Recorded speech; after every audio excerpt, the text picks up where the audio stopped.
Hello everyone. यहाँ एक question को हम देख रहे हैं √2, इसके बाद क्यूब √4 और यहाँ है 4√6 को आरोही क्रम में सजाना है। आरोही क्रम का मतलब क्या होता है? बढ़ते क्रम। बढ़ते क्रम जिसको इंग्लिश में आप पढ़ते हैं असेंडिंग ऑर्डर। तो इन टर्म को आपको असेंडिंग ऑर्डर यानी बढ़ते क्रम में सजाना है।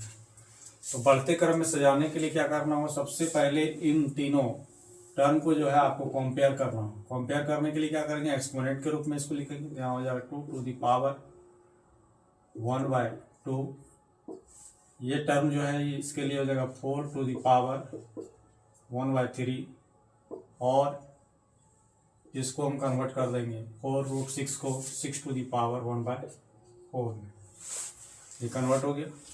अब यहाँ क्या करना है? घातों का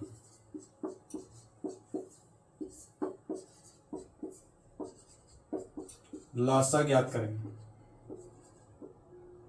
यहाँ लासा इक्वल टू लिख देते हैं। लासा इक्वल टू तो 1/12 1/3 और 1/4 का एलसीएम कितना हो जाएगा? 1/12। अब तीनों को इक्विवेलेंट करते हैं। इक्विवेलेंट करने के लिए हम क्या करेंगे? 2 to the power 1/2 से इसमें डिवाइड करेंगे 6 टाइम जाएगा। तो इसके ऊपर पावर लगा दिया 6 और इसके ऊपर पावर हो गया 1/12। अब इसको अगर हम काटेंगे 6 2 या 12 यानी इस फ्रैक्शन या घात जो भी बोलिए उसमें किसी प्रकार का कोई डिफरेंस नहीं होगा। सेम उसी प्रकार से यहाँ 3 से इसको डिवाइड करेंगे तो 4 बार में जाएगा। तो यहाँ 4 to the power कितना हो जाएगा? 4 और इसके ऊपर भी पावर हो जाएगा 1/12। इसके बाद इस टर्म को यहाँ 4 से इसको डिवाइड करेंगे इसके डिनोमिनेटर से इसमें तो 3 बार में जाएगा। यहाँ हो जाएगा 6 to the power 3 to the power 1/12। चलिए अब आगे करते हैं। अब यहाँ 2 to the power 6 कितना आ जाएगा? 2 2 जा 4 2 जा 8 2 जा 16 16 2 जा 32 और 32 2 जा 64 यानी 2 to the power 6 का वैल्यू आ गया 64 to the power 1/12। अगले को हम करते हैं। यहाँ है 4 to the power 4, इसको साफ से लिख देते हैं 4 to the power 4। तो 4 4 जानते हैं आप 16 होता है। 16 का स्क्वायर कितना होता है? 256 टू दी पावर कितना हो जाएगा? 1/12।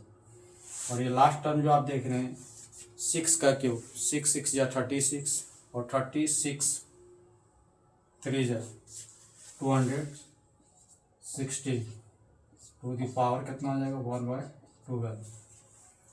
चलिए अब इसको आरोही क्रम। आरोही मतलब क्या हो गया? बढ़ते क्रम। तो यहाँ आरोही क्रम में इसको सजाते हैं।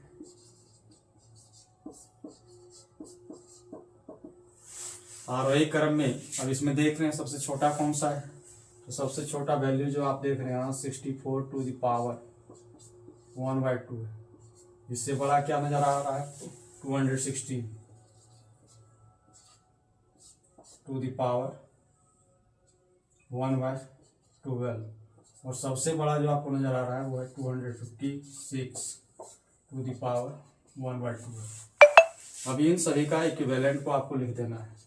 और 64 to the power 1/12 किसका वैल्यू है? तो ये आपका है √2 का। तो यहाँ आ जाएगा √2। और 216/12 किसका वैल्यू आया है? तो ये आया है 4√6 का। इसके बाद 256 क्या आया है? तो यहाँ आ जाएगा √4। यही आपका हो गया असेंडिंग ऑर्डर। तो इस प्रकार से घातांक या करनी से रिलेटेड उसको कंपेयर करना हो या असेंडिंग या डिसेंडिंग में से जाना हो तो आप इसी प्रकार से इसको आप सजा सकते हैं। इस क्वेश्चन में हम देख रहे हैं यहाँ दिया हुआ है कि यदि 3 to the power x - y equal to कितना है? 27 और 3 to the power x + y का वैल्यू आपको दिया गया है। कितना दिया हुआ है? 243। अब आपसे पूछा जा रहा है कि x और y का मान ज्ञात करें यानी x और y का वैल्यू क्या होगा। चलिए इस क्वेश्चन को सॉल्व करते हैं। यहाँ आ जाएगा 3 to the power x - y equal to 27। अभी इस 27 को जो है एक्सपोनेंशियल फॉर्म में जब हम कन्वर्ट करेंगे तो कितना आएगा, तो यहाँ अब जानते हैं ये टूटेगा 3 to the power x minus y equal to 27 टूट जाएगा 3 इंटू 3 इंटू 3 यानी 3 टू द पावर 3। ये हमारा इक्वेशन फर्स्ट हो गया। अब दूसरा जो इसमें टर्म दिया गया है, इसमें दिया गया है कि 3 to the power x plus y equal to 243। अब उसको तोड़ते हैं तो यहाँ आ जाएगा 3 to the power x plus y equal to 243। अब यहाँ भी आपको इसको एक्सपोनेंशियल फॉर्म में तोड़ना है। चलिए यहाँ साइड में तोड़ देते हैं। 243, 3 से ये जाएगा 3 8 या 24, 3 1 जा 3, फिर 3 से 27, फिर 3 से 3 9 जा 27, फिर 3 से 3 3 जा 9 यानी ये टूट गया 3 to the power x plus y equal to 3 जो है 5 टाइम्स आया तो यहाँ हो गया 3 टू द पावर 5। ये हमारा हो गया इक्वेशन सेकेंड।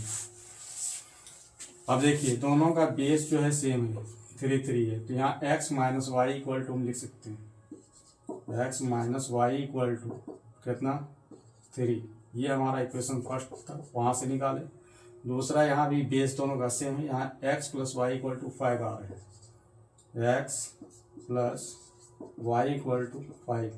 ये हमारा इक्वेशन सेकेंड हो गया। अब यहाँ देखिए एक प्लस माइनस में है, ये डबल वेरिएबल 2 चर वाले समीकरण पे आ गया है। अब यहाँ हम केवल लिख लेंगे जोड़ने पर, यानी दोनों इक्वेशन को अगर जोड़ देते हैं, जोड़ने पर देखिए यहाँ वाई वाई आपका कैंसिल हो गया और यहाँ एक्स प्लस एक्स कितना हो जाएगा 2x। इसके राइट साइड में कितना है 8। अभी 2 4 जा 8 कैंसिल हो गया, सो x इक्वल टू कितना हो जाएगा 4। अब इस x का वैल्यू किसी भी इक्वेशन फर्स्ट या सेकेंड में अगर हम रख देते हैं तो y का वैल्यू में फाइंड हो जाएगा। चलिए इसको हम सेकेंड रखते हैं। x का मान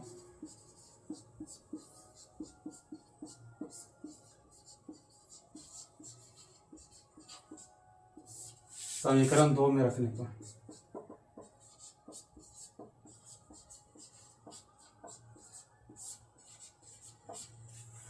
समीकरण 2 क्या है x plus y equal to 5। X का वैल्यू यहाँ कितना है 4 plus y equal to 5। So y equal to कितना आ जाएगा 5 माइनस 4 यानी इक्वल टू 1। तो इस प्रकार से हमें एक्स का वैल्यू क्या मिल गया 4 और वाई का वैल्यू में क्या मिल गया 1। यही हमारा एक्स और वाई का वैल्यू हो गया।